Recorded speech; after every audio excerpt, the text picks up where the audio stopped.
Welcome back to the Sports Source. This segment brought to you by Parkside Cabin Rentals. If you're looking for a spot in the Smokies, you're not going to beat a cabin from Parkside Cabin Rentals. It's because they've got things like private hot tubs, jacuzzis, or jacubies. Everybody loves jacubies. Jacuzzis, pool tables, fireplaces, outdoor fireplaces, grills, mountain streams, mountain views, and free parking in downtown Gatlinburg whenever you drive into town. Parkside Cabin Rentals, the home of the jacubi.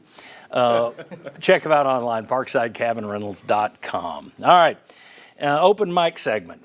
I'm just going to let you guys go. What are you hearing? What are you thinking? What are you seeing? What are you feeling about the spring practice that's going on at UT right now? Ryan, I'll start with you. I'll start with the big picture. This is a much deeper, much more athletic-looking team than we've seen the past couple of years. And we've seen this before, but it's been several years, I think, since Tennessee had a roster this healthy, this deep-looking in spring ball. So you can see that recruiting class with 19 newcomers already here. That's making a difference. All those transfers, 8 of them already here, making a difference. There's a lot of competition, and there wasn't. Last year we were watching walk-ons in the secondary. Yeah. This year we're watching about 10 cornerbacks compete for playing time. So that's a big difference. I think a lot of the freshmen are pretty impressive. You know, even if they're not starters this year, some guys are going to help. Caleb Herring, Arion Carter on defense. Those guys look the part. Obviously, Nico has his moments, also has his moments where he looks like a freshman still, but I think very impressive talent-wise. So there's a lot to like about the future of this team, and that to me is the big picture, is this is a much more talented, deeper team than it was a year ago. Also thought Nico sounded very mature when he did his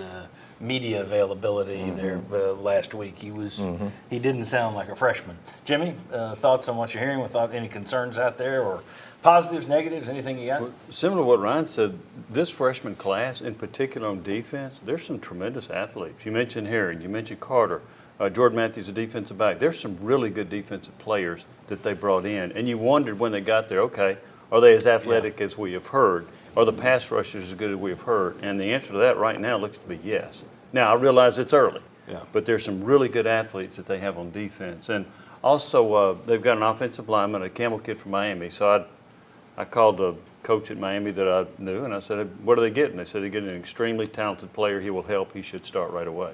That'll help them on the offensive line if he's as good as his coach told me he was. So I think they filled the hole there. But the thing I keep hearing the biggest buzz is this freshman class is really talented.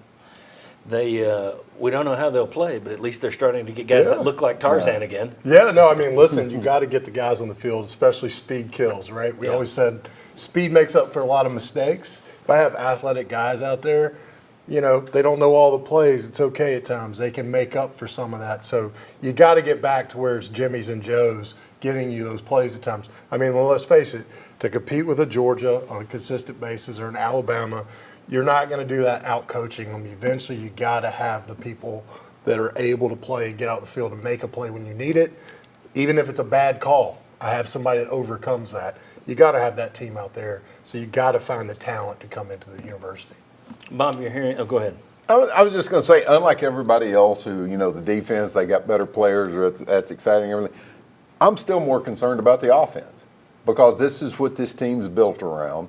Last year, they got surprisingly better on defense. If you go back and look at the numbers, they didn't look like it. But I'm still wondering. Actually, their numbers, if you looked at it, they did look a lot better than the year before. Yeah, I mean, they did. You just, as you're watching them with the eye test, though, against Florida, South Carolina.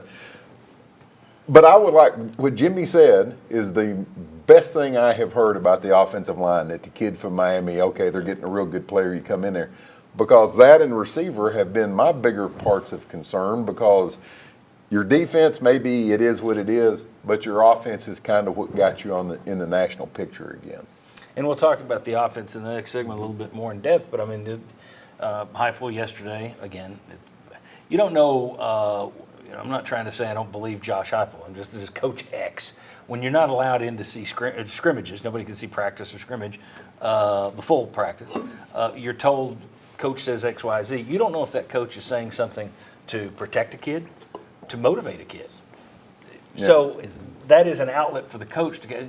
Don't think he's sitting there going, well, I really need to be honest with you guys and honest with the fans. He's thinking about who am I talking to on my team and how they're going to respond to this. But he did have some good things to say yesterday. Squirrel White, Ramel Keaton.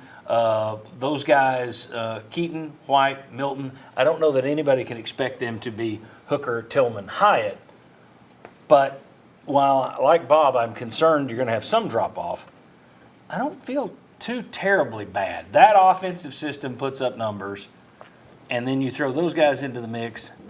I don't feel horrible about it.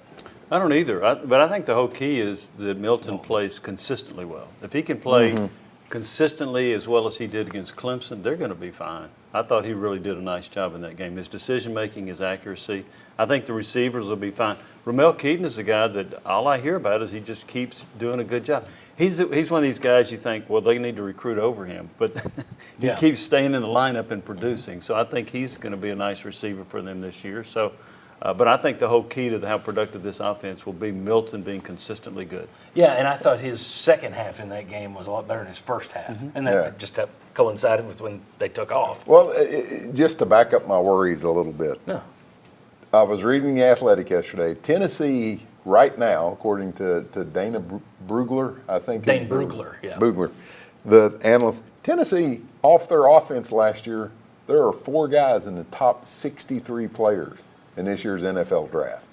We talked about the basketball team having a lot to replace. Yeah. That's a lot of talent to replace. 4 guys in the top 63. I was going to say real quickly, if you haven't heard a lot of buzz about the receivers so far, partly because Brew McCoy's been limited, Dante Thornton's been limited, those guys haven't had much of a chance to go full speed yet. The offensive line may be the biggest concern so far, just out of early returns in camp. They have some talent there, but John Campbell and Andre Cart both have been working with the twos a lot. Those transfers have got to work their way in with the starters. In the meantime, pass protection a little bit shakier than they would like, but you've got time to sort that out. I think they've got enough veterans there. They'll be okay.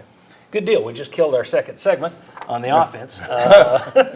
But we will do something in the next segment anyway. We'll talk offense, pluses and negatives, next on the Sports Source. Go on back.